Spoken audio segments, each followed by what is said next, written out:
అందించి అపోలో యశోద లాంటి ఆసుపత్రులు పేదవాళ్ళు ఎన్నడూ చూడలే. కానీ వైఎస్ఆర్ గారు ముఖ్యమంత్రిగా రాజీవ్ ఆరోగ్యశ్రీ పథకం తీసుకొస్తే బాజాప్తా శ్రీమంతులతో పాటు అపోలో యశోద హాస్పిటల్లో రాజీవ్ ఆరోగ్యశ్రీ అమలు జరిగింది.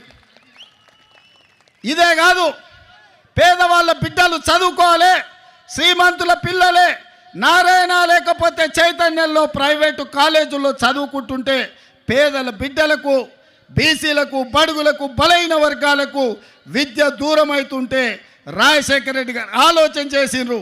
పేదవాళ్ళ బిడ్డలు డాక్టర్లు, లాయర్లు, ఇంజనీర్లు, ఐఏఎస్లు, ఐపీఎస్లు, ఐఎఫ్ఎస్లు కావాలి, రాజ్యాధికారం వాళ్ళ చేతిలో ఉండాలి, చదువుకున్నప్పుడే వాళ్ళ జీవితాలు బాగుపడతాయని ఫీజు రియంబర్స్మెంట్ పథకాన్ని తీసుకొచ్చి పేదలకు అండగా నిలబడి ఒక సంక్షేమ రాజ్యంగా రాజశేఖర రెడ్డి గారు ఆనాడు నిర్ణయాలు తీసుకున్నారు.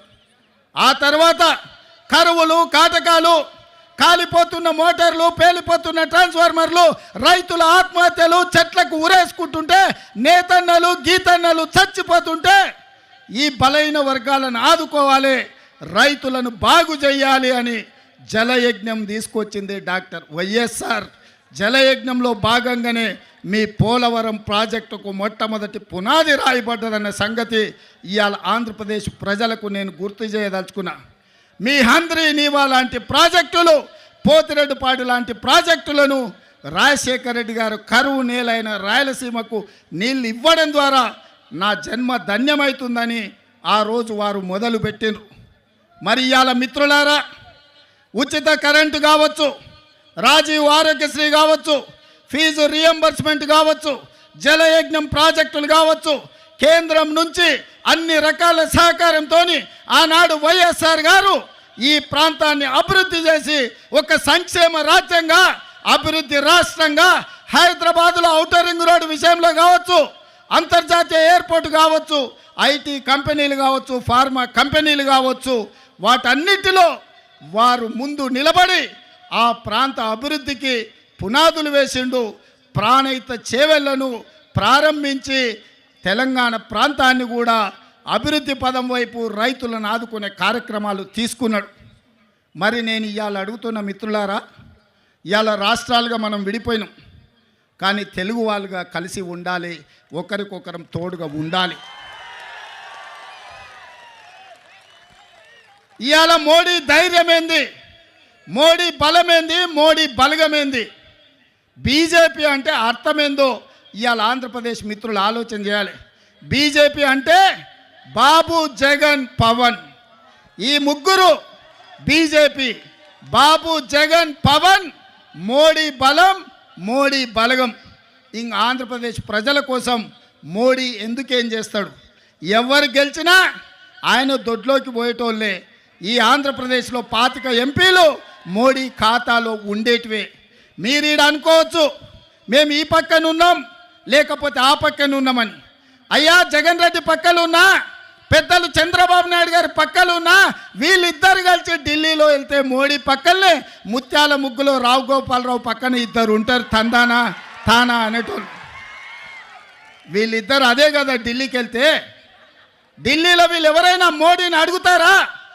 మోడీని నిలదీస్తారా? మీ ప్రాంతం కోసం ఏమైనా తెస్తారా? మరి ఒకవేళ తెచ్చేటట్టు అయితే 5 ఏళ్ళు వారున్నారు, 5 ఏళ్ళు వీరున్నారు. పోలవరం పూర్తెందుకు కాలే, రాజధాని రాలేదెందుకు మనకు? మీరు ఒక్కసారి ఆలోచన చేయండి మిత్రులారా. వాళ్ళిద్దరూ పాలన చేసే నాయకులు కావాలనుకుంటున్నారు, వాళ్ళిద్దరూ ప్రశ్నించే గొంతులు కావాలని అనుకుంటలేరు మిత్రులారా.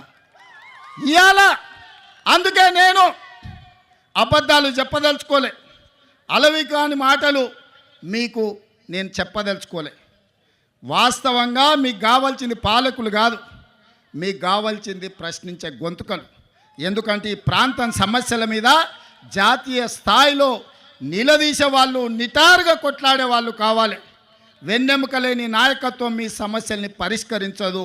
నిటారుగా నిలబడి కొట్లాడే నాయకత్వం మీ సమస్యల్ని పరిష్కరిస్తారు. అందుకే మీరు ఒక్కసారి ఆలోచన చేయండి. 78లో మొదటిసారి వైఎస్ఆర్ గారు ఎమ్మెల్యేగా అయిన తర్వాత మొదటి రౌండ్లోనే మంత్రి అయిండు. ఎన్నిసార్లు అధికారం వచ్చినా వైఎస్ఆర్ గారికి అవకాశం రాకపోయినా ఈ 3 రంగుల జెండాను, ఈ కండువాను కప్పుకొని గాంధీ కుటుంబానికి అండగా నిలబడ్డాడు. తిరుపతి బాలాజీ వెంకటేశ్వర స్వామి సాక్షిగా ఈ పొత్తు మొదలైంది. ఈ రోజున ఇక్కడ 2024లో బెజవాడ కనకదుర్గమ్మ సాక్షిగా ఈ పొత్తు వేరే రూపం తీసుకోబోతుంది. దుర్గమ్మ తల్లి స్వయంగా ఆశీర్వదిస్తుంది. ఇక్కడ ఆంధ్ర రాజధానికి అమరావతి దేదీప్యమానంగా వెలగాలని, దానికి నేను అండగా ఉన్నానని మోదీ గారు మరీ వచ్చారు ఇక్కడికి. ఒక్కసారి మన కోసం వచ్చిన మోదీ గారికి, మన కష్టాలకు భుజం కాయడానికి వచ్చిన మోదీ గారికి, 5 కోట్ల మంది ప్రజల కోసం నేను ఉన్నానని చెప్పి వచ్చిన మోదీ గారికి ఒక్కసారి బలంగా కరతాళ ధ్వనులతో ఘన స్వాగతం పలుకుదాం. 2014 తిరుపతి బాలాజీ ఆశీస్సులతో ఎన్డీఏ విజయాన్ని సాధించింది, ప్రభుత్వాన్ని స్థాపించింది. 2024లో దుర్గమ్మ తల్లి ఆశీస్సులతో మొదలు పెడుతున్నాం. అంతకు మించిన ఘన విజయం సాధిస్తున్నాం. ఎన్డీఏ ప్రభుత్వాన్ని స్థాపిస్తున్నాం. బిడ్డలకి అండగా ఉండే దుర్గమ్మ తల్లి అయ్య కంటే ఒక ముద్ద ఎక్కువే పడద్ది. అలాంటి తల్లి ఆశీస్సులతోటి మన ప్రభుత్వాన్ని స్థాపించే దిశగా వెళ్తున్నాం. మోదీ గారు డిజిటల్ భారత్ అన్న నేపథ్యంలో దేశాన్ని మొత్తం తీసుకెళ్తా ఉంటే, ఇక్కడున్న వైసీపీ ప్రభుత్వం అధికారికంగా ప్రతి చోట క్యాష్ ఎకానమీ అయిపోయింది.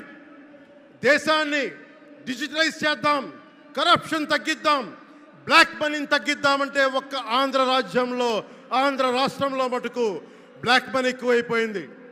ఉదాహరణకి సారా తీసుకుంటే, ఏరక్ వ్యాపారమే తీసుకుంటే, సంపూర్ణ మద్యపాన నిషేధం అని చెప్పి వచ్చిన వ్యక్తి ఈ రోజున మద్యాన్ని ముఖ్యమంత్రి కాదు అతను, ఒక సారా వ్యాపారి అతను. ఈ రోజున 1,13,580 కోట్ల రూపాయలు 5 సంవత్సరాల్లో అఫీషియల్గా అన్అఫీషియల్గా సేల్స్ సాధి పెట్టారు. కానీ దాన్ని అండర్ రిపోర్ట్ చేస్తూ 84,050 కోట్ల మటుకు చూపించారని చెప్తా ఉన్నారు.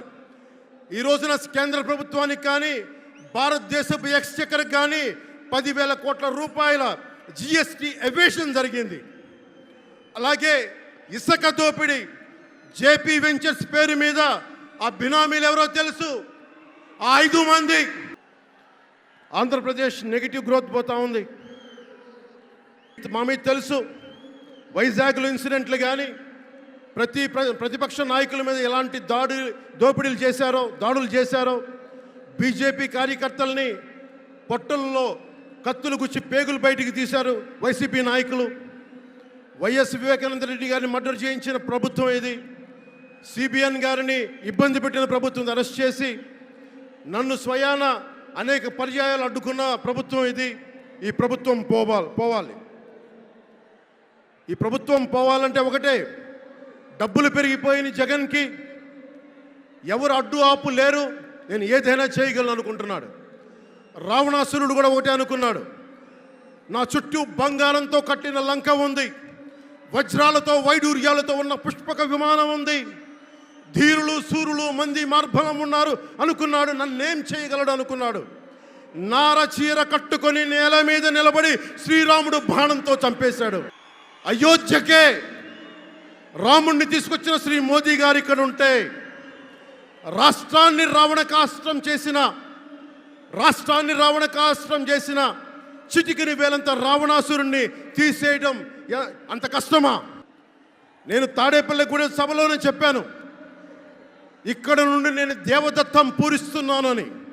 అర్జునుడు పూరించిన శంఖం దేవదత్తం అంటే, నేను దేవదత్తం అన్నాను కానీ పాంచజన్యం అనలేదు. అది పూరించాల్సింది ద్వారకలో ఉన్న శ్రీకృష్ణుడే. అక్కడి నుండే మోదీ గారు పాంచజన్యాన్ని వచ్చిన మోదీ గారు, గుజరాత్ ద్వారక నుంచి వచ్చిన శ్రీ మోదీ గారు ఈ కురుక్షేత్ర యుద్ధం కోసం పాంచజన్యాన్ని పూరిస్తారు. ఇక్కడ జరగబోయే ఎన్నికల కురుక్షేత్రం ఈ యుద్ధం ఫలితం ధర్మందే విజయం, పొత్తుదే గెలుపు, కూటమిదే పీఠం. ధర్మందే విజయం, పొత్తుదే గెలుపు, కూటమిదే పీఠం. జై హింద్.